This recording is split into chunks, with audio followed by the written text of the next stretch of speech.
Welcome to episode number 8 of Dogs in Our World. I'm Adam Winston. This episode is about dogs and art. Once again, I researched and I hustled until I could find the person who is considered the expert on the subject.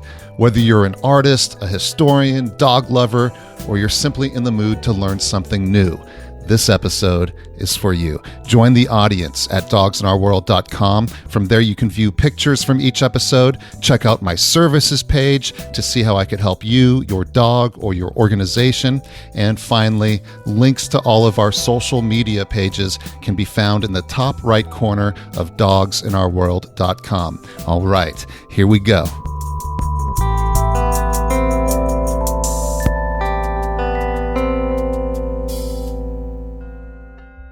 You are listening to Dogs in Our World, a show that explores the history, science, and importance of the domestic dog. Here's your host, Adam Winston. Back when I was planning this series, I knew that I wanted to learn more about the dogs in our world by exploring art and art history, which, by the way, I know very little about. And after a bit of research, there was one name that kept coming up. And immediately I knew that this is who we needed to teach us about dogs and art. So unfortunately for him and his assistant, I just blasted him with phone calls and emails until I was able to get him on the show. And I mean, this is the guy who Oprah calls when she wants to add a dog painting to her collection. Look, we don't even have time for me to recite the laundry list of his accomplishments and publications and clients. So I'm just going to let him introduce himself. Yeah, my name is William Secord, and I'm in New York, New York. My sort of claim to fame, I suppose, a long time ago was that I was the first director of the American Kennel Club Museum of the Dog that's now in St. Louis. I was there for 5 or 6 years and then started my own business, but also wrote the first book on the history of dog painting, which came out in 1992. And since then, I've written 4 other books on dog painting. So it's really about being Dog Bill at this point. I'm the world's expert on 19th century dog paintings. And then I also have a gallery that's now open by appointment only, which sells paintings of dogs and animals. Of course, there are depictions of dogs and artwork related to dogs that possibly date back thousands of years. But in this episode, we're going to learn about a time in history when people first began wanting to have pictures of their personal dog. This was before Instagram and even before the camera.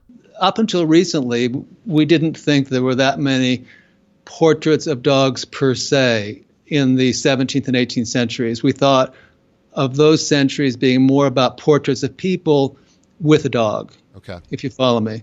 But recent research has shown that at least during the Renaissance period in Italy, people commissioned portraits of their dogs alone, without them. So that's where you see the beginning of the evolution of dog painting. And then when you move into the 18th century, you get people like George Stubbs, who was really well known for his paintings of horses, but also did a tremendous number of dog paintings. So George Stubbs in England, and then at the same time period in France, with the King Louis XIV and Louis XV having tremendous wealth and tremendous power, kennels of 200 or 300 dogs at any one time, they commissioned artists such as Jean-Baptiste Oudry and Alexandre François Desportes to do portraits of the royal dogs. Unlike British paintings, the 18th century French paintings often had the names of the dogs in gold leaf actually on the canvas. So there's a very famous dog painting of Pompey and Florissant, which belonged to the king, and their names are actually inscribed in gold leaf on the canvas itself, which is sort of cool.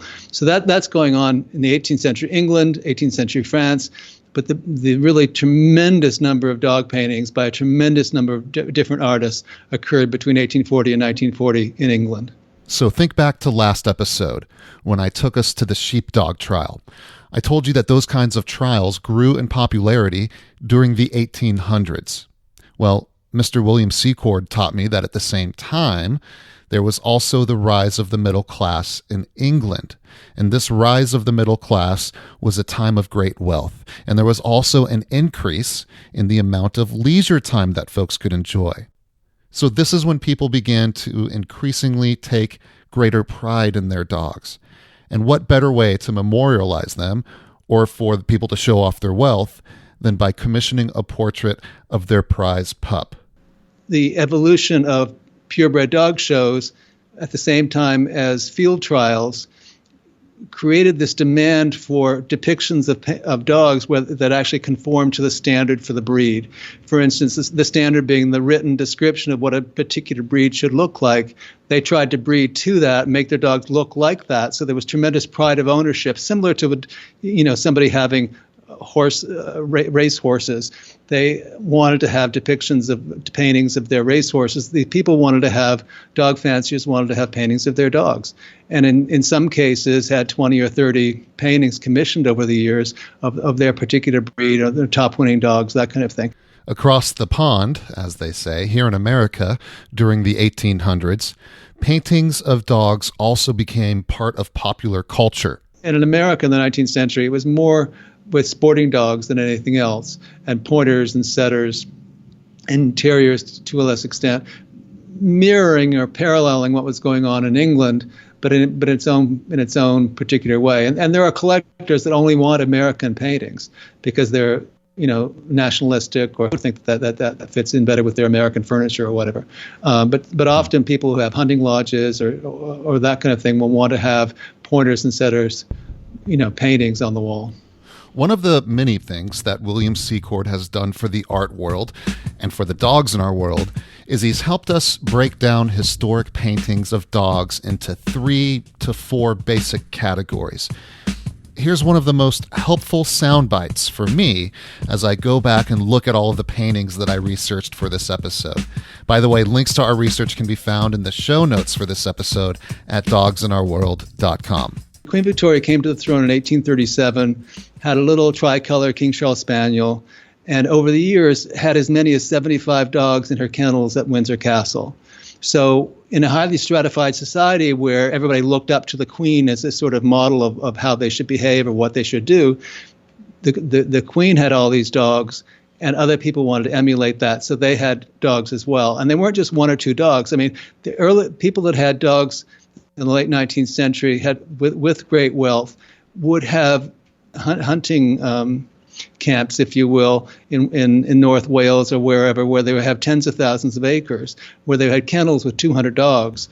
I mean, it's very different than what we think of today as somebody showing 1 or 2 dogs. And those 3 forces, the purebred and field trial, Queen Victoria, rise of the middle class, came together to create basically 3 types of dog painting, what I call sporting, purebred, and pet.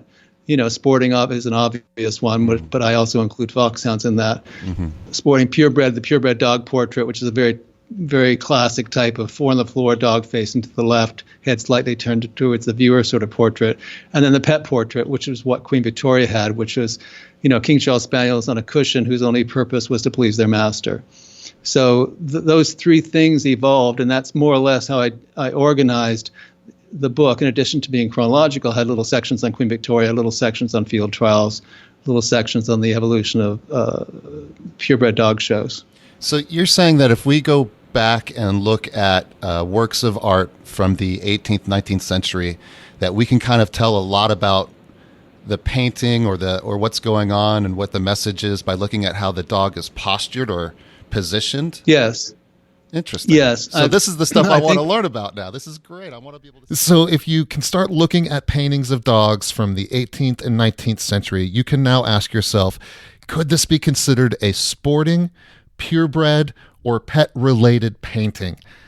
There is a 4th category, or what some people could consider an exception to those 3 types. As well, and those are the ones that don't really fall into the sporting, purebred, and pet. Okay. And you get this with Belgian and Dutch paintings, where they're what I call realistic paintings. For the most part, with English and French paintings, the dogs are all cleaned up. They've had a bath. They've been groomed. They've been polished. They're looking as good as they possibly can.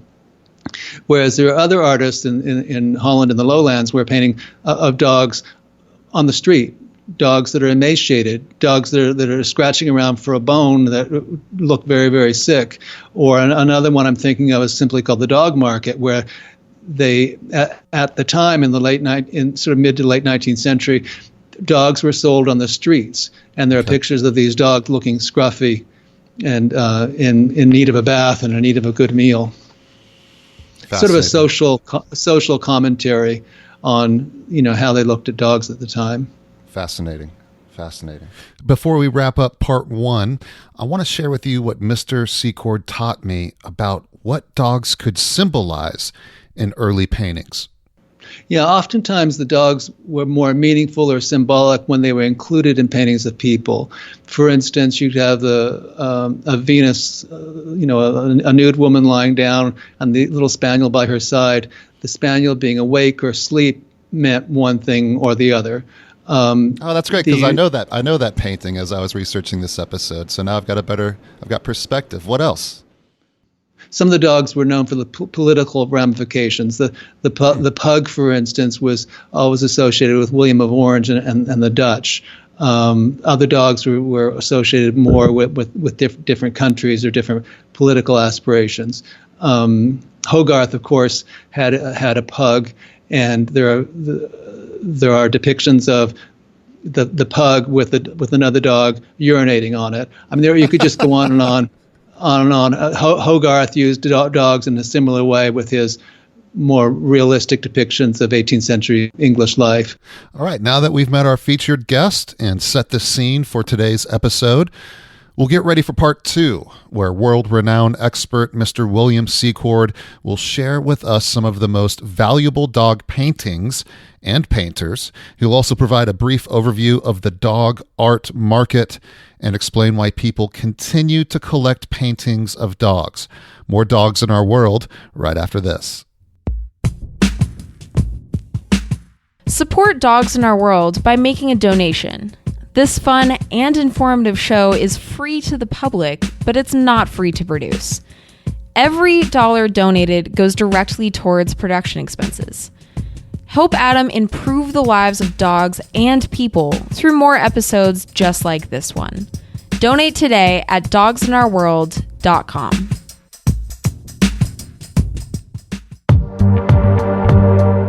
We'll be right back with more Dogs in Our World. Be sure to connect with us on Instagram, Facebook, Twitter, and Pinterest. You can also message us directly via the contact page at dogsinOurworld.com. Don't forget to subscribe to the podcast on iTunes, Google Play, Stitcher, or SoundCloud.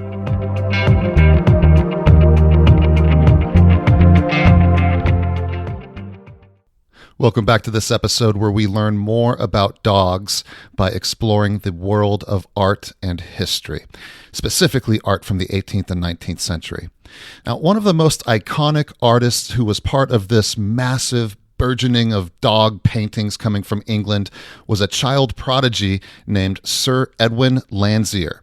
I learned that Landseer began drawing incredible images of animals at an age when most kids learn to write their names. As a teenager, he created rather accomplished etchings of dogs and other animals.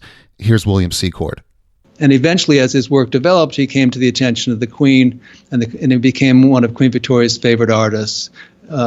Starting as early as 1837, when the Queen's mother, the Duchess of Kent, commissioned Edwin Landseer to do a portrait of her little favorite dog named Dash, which is the tricolor Cavalier King Charles Spaniel. And eventually, over the years, Queen Victoria commissioned Landseer to do other portraits of her dogs as well. From my point of view, the best and the most interesting one was a portrait of Prince Albert's black greyhound Eos. And it's a simple portrait of the dog, 4 on the floor, facing left, head slightly towards the viewer, but with all the trappings of royalty and great wealth around it, down to a top hat, a pair of gloves, and a walking stick, as if the dog is waiting for his master just to go out for a walk. I mean, technically the painting is brilliant and beautifully organized and sympathetically rendered. Not to be too materialistic, but I wanted Mr. Secord to give me an idea of how much value some of these iconic painters and their paintings offer collectors. In terms of price, there was a very large painting by George Stubbs of a Newfoundland that sold relatively recently for about £3 million, which is a lot for a dog painting. I'm not sure that any of Landseer's dog paintings have fetched that kind of price, but certainly George Stubbs' horse paintings are expensive, routinely sell for more than $1 million. So this one particular dog, monumental, almost life-size painting of the dog, sold for about 3 million pounds. The pound being roughly 1.3 to 1.4, depending on the day. I think it's really cool that the dog art market that was born from the rising middle class in England during the 19th century is alive and well today. Popular paintings from that time are still clearly in demand if someone is willing to spend 3 million pounds, right? Here's Mr. Secord with some insight into the current dog art market and generously offering advice to any one of you who might even be interested in acquiring a dog painting. Interestingly enough, the market went through it sort of peaked in 2007, 2008. Really? And then has gone through adjustments since then. And what's happened is that the very best quality has gone up in price, like Landseer, for instance. It just keeps going on up and up. And then other ones that are unknown painters, what I would call more decorative things, have more or less stayed the same or gone down a little bit. As I've said from the very beginning, starting in this business 35 years ago, people ask me, what should I buy? Should I buy an etching? Should I buy a print? Should I buy a painting? I've got this much money. Should I buy an unsigned? I always say buy the best you can afford. Buy the best that your money will buy, and you won't get tired of it. And then if you do get tired of it, you can always trade it in, because there's always a market for the best of a particular artist's work. As usual, when someone starts talking to me about dogs and they get my wheels spinning, I get excited. And this is exactly why my show is edited, right? This is how I stay on track. Fortunately, William is a first-rate guest and educator, and he kept reining me back in, and I loved it. Well, let's back up a little bit. Sure, please do. Let's look at why people collect dog paintings at all. There's a certain group of people that have a King Charles Spaniel, for instance, and they want a King Charles Spaniel in their library. And that's the extent of it. They have contemporary art somewhere else, and they just want a little memento of their Cavalier King Charles Spaniel. Whereas the more serious breeders of purebred dogs want to have a historic rendition of their dog going back, or their breeds certainly, going back as far as possible. I think of when I first went to the American Kennel Club Museum, there was a lady named Marie Moore from the Plains in Virginia. She What's had her name one more horses time? and dogs, and her Marie Moore, and she had a collection of horse paintings, dog paintings, and she gave the museum a collection of 300 paintings, works of art, sculptures, and decorative objects, all related to the Old English Mastiff. Wow. So it's a sort of mind-boggling array. Everything arrived at the Dog Museum at once, and we unpacked this sort of, this treasure trove. Her thing was she really wanted to see how the dogs had changed their appearance over that 2 or 3 centuries. So how it evolved into what she was breeding today, because the dogs have changed over the years. The most obvious example is the bulldog. The bulldog in the 18th and early 19th century was a tenacious, fierce fighting dog that was used. And the bulldogs were used to fight each other or to guard property. And over the years, what happened was that what had been a tenacious, strong fighting animal was eventually in the show ring turned into a breed that couldn't even, whelp or give birth on its own, with huge heads, and bred more to the new standard for dog fanciers rather than its old usefulness.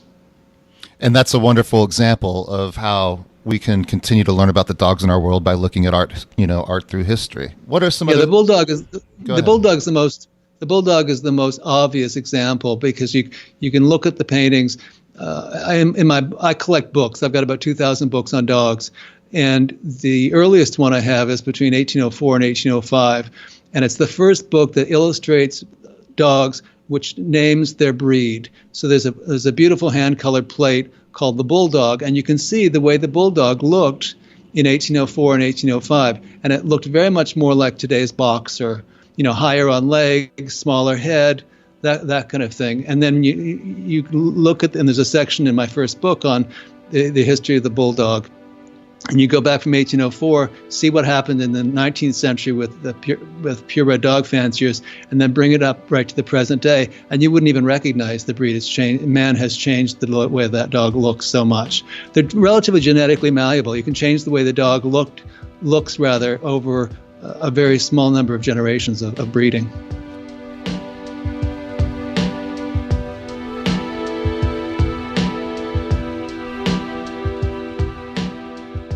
That's right. Another dog breed I think that often comes up when talking about this is the German Shepherd, too. In just a few decades, they've greatly changed the appearance of the German Shepherd, I think most likely to its disadvantage. Yeah, there's a section in my first book on Geraldine Rockefeller Dodge, who I sort of call American royalty. And she had an estate in Morristown, New Jersey. She showed dogs. She was a dog show judge. One of the breeds she was best known for was the German Shepherd. And she, with Josephine Arzine, wrote a book on the German Shepherd. And she would import German Shepherd judges and breeders from Germany to come over and judge at her dog shows, which she sponsored. Mm-hmm. And there was a guy named Captain von Stephanitz, who was like the breeder of German Shepherds and the authority from Germany.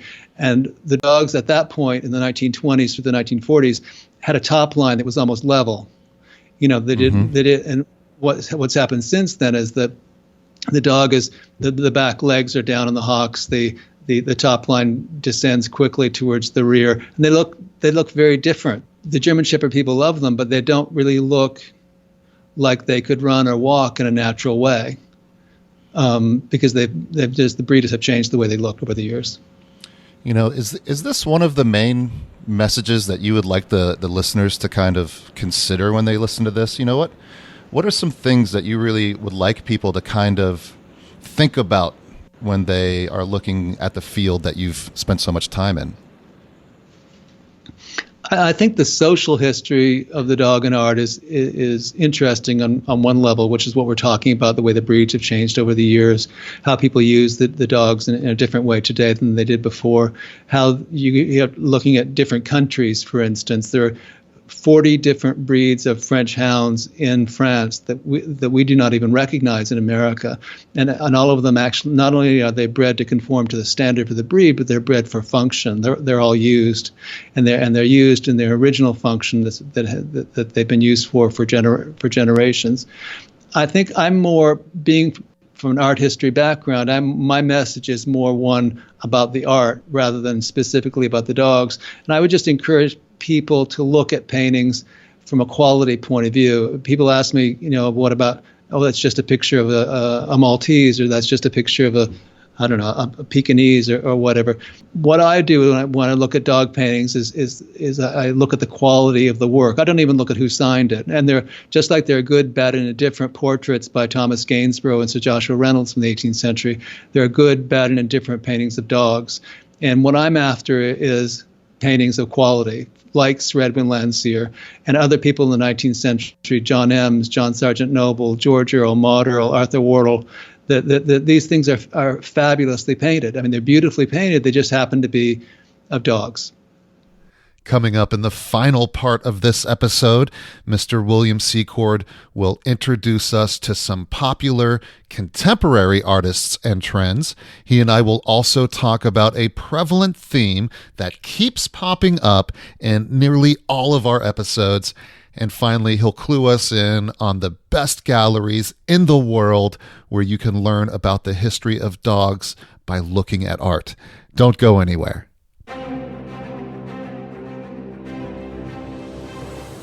Adam will be right back with more Dogs in Our World. For more information about this show, visit the episodes page at dogsinOurworld.com. And be sure to subscribe to us on iTunes, Google Play, Stitcher, and SoundCloud. I mean, the other thing we haven't spoken about is contemporary artists. That was my next question. Yeah, please do. Yeah. I've shown one artist, Christine Merrill, for over 27 years, and I've written a book about her. I interviewed 30 of her clients all around the country about why they commissioned her to do a painting of their dog or dogs. I mean, she has some clients that have 5 different paintings of their dogs that they've commissioned over the years. And the thing about Christine is, not only does she capture the anatomy, structure, coat texture, the way the dog looks, she somehow captures the spirit of the dog, the individual character of the dog. I can't tell you how many times people have commissioned portraits of their dog as gifts for their spouse, and the spouse comes down and just starts crying when they see the painting because it captures the painting itself, not a photograph of the painting, not a digital image, but the actual painting itself captures somehow that individual character and nature of their pet. And she's done purebred dog portraits, but that's what she specializes is really more pet portraits.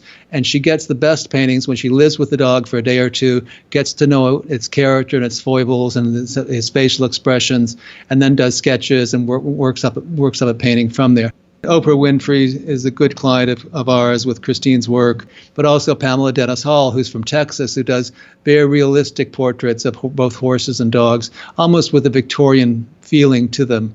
And having horses and dogs herself, she has Cavalier King Charles Spaniels and pugs. Is very sympathetic to the smaller, more toy, non-sporting breeds. Yeah, this is one thing I've learned, and one thing I think that this show has definitely reinforced in my head is that every single dog is unique, and it's fascinating to learn about the individual and unique relationships that people have with their dogs. And so I want to see Christine's paintings and Pamela's, so I can see how they may have captured, the unique personalities of a dog, and I can understand why somebody would find that so emotional after seeing something that was commissioned for them of their dog. I think the more you know dogs, the more you realize that every dog is unique. And just because you're looking at an Airedale or have 6 Airedales together, they have a particular strain or a tendency because they're Airedales, but then beyond that, they're individual personalities and characteristics.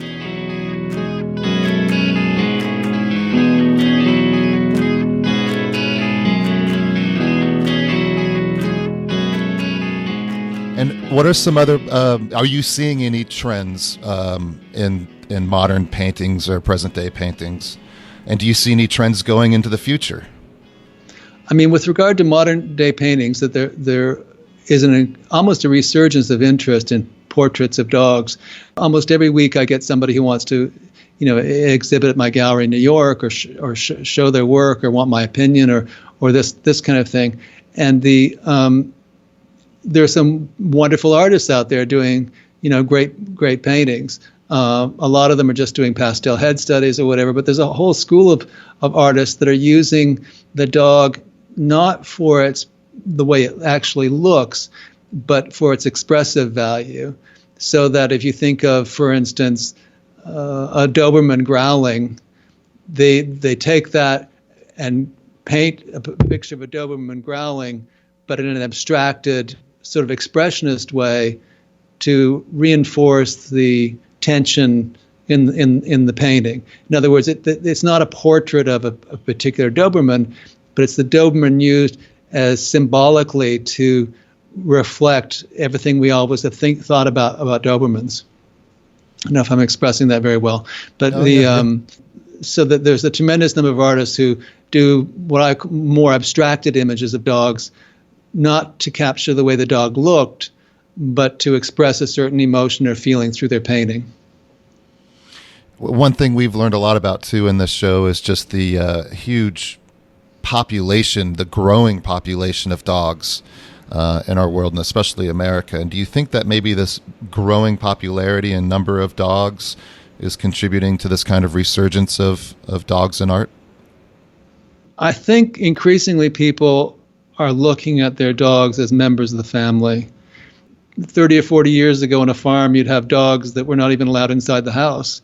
They were functioning, working dogs, or they stayed outside in the kennels. I think for most people who live, certainly in cities, because of the confined space that they live in, the dog increasingly sleeps on the bed. Both the wife and the husband see a variety of emotions or feelings in their dogs and learn their dogs' personalities and identify more with the dogs, which I think you're more inclined to want to have an image, whether it's photographs of your dogs or paintings of your dogs or sculptures of your dogs, around to remind you of that particular love or affection you have for your pet. Don't forget, you can check out our research links at dogsinourworld.com in order to view pictures of many of the paintings we mentioned today. You can also view many of the paintings in Mr. Secord's collection by visiting his gallery's website, which is dogpainting.com. But clearly the best way to appreciate a painting is to see it in person. In America, the best places to see paintings, a couple of them are the Dog Museum, which is in St. Louis, Missouri. It's in the suburbs of St. Louis. In New York, we've got the American Kennel Club has a splendid collection. In Middleburg, Virginia, they've got a great sporting art library and museum. But when you're traveling in Europe next, the two places to go to are the Kennel Club in London, the Kennel Club in London, have a fantastic little gallery. They've got a great collection. And again, it's better to call and make an appointment. The other one is in Paris. It's the Museum of the Hunt and of Nature. And they have many of the paintings that were commissioned by Louis XIV and XV on display. It's in a beautiful architecturally designed building from the 18th century, and they've been brought in from all different museums to create these thematic shows of primarily French dog painting. But whenever I go and look for dog paintings in Europe or elsewhere in America, I always come back home and realize that I've got the best selection right here. You could visit the William Secord Gallery in Manhattan by appointment. Since not all of his collection is housed at the gallery, Mr. Secord says you can call them in advance if there's something specific you want to see. He recommends browsing and purchasing his books on abe.com. That's abe.com. But check this out. He says if you call the gallery in order to purchase a book, he'll send you a personally signed copy. I've inscribed many, many books to people's dogs over the years. It's whatever they like. They're the client. And when you call, be sure to tell them that you heard this show. Their contact info is listed on dogpainting.com. That's their website, dogpainting.com. All right, don't forget to join the audience at dogsinOurWorld.com. Help more people discover this show by leaving a review in Apple Podcasts or wherever you listen. If that's too much, then just help spread the word by telling 2 friends you think might be interested in this show. And be sure to tell them exactly how they can listen to us. I appreciate it. Thank you so much, and I'll talk to you soon.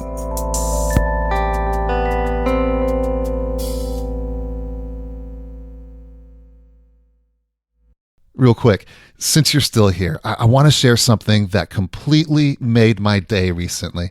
This is an email that was sent to me by a listener in Australia. That's right. I have a listener in Australia, and she writes this. Thanks for your informative and interesting podcasts. They have made me more aware of my relationship with my dog, Lewis. I am more present, more aware of how I communicate with my dog. I am slower when asking something of my dog and more aware of his communication with me. I love how much more I feel connected to Lewis. You know, that's it. That's all I needed to feel like all this work and time and sacrifice has actually been worth it. People are listening, and they're learning with me as I seek to discover more about ourselves by looking to the dogs in our world. I also want to thank the very first listener to send me feedback via the contact page at dogsinOurWorld.com. DJ in Stockton, California wrote, "Just listened to the first episode, listening to the second as I type. Great line. Well, then maybe you should get a dog." I just wanted to say thank you for what you're doing. Great podcast, informative, intelligent, and a touch of humor. Great show. Keep on doing what you do. Well, thank you, DJ. I'm telling you, it really means a lot. And like I said recently, it's weird sitting here by myself with a microphone wondering if anyone is actually listening. It means a lot when one of you chime in on our social media pages or send me a message via the contact page at dogsinOurWorld.com. One of the best ways to give me feedback while simultaneously supporting the show is to leave a review in iTunes or the Apple Podcasts app. I know it sounds like I'm always hustling you. That's because I am, and that's because I'm on a mission that myself and others believe in. And I can't do it without you. So support this project by making a donation or by simply spreading the word. And most of all, thank you for listening. I'll talk to you soon.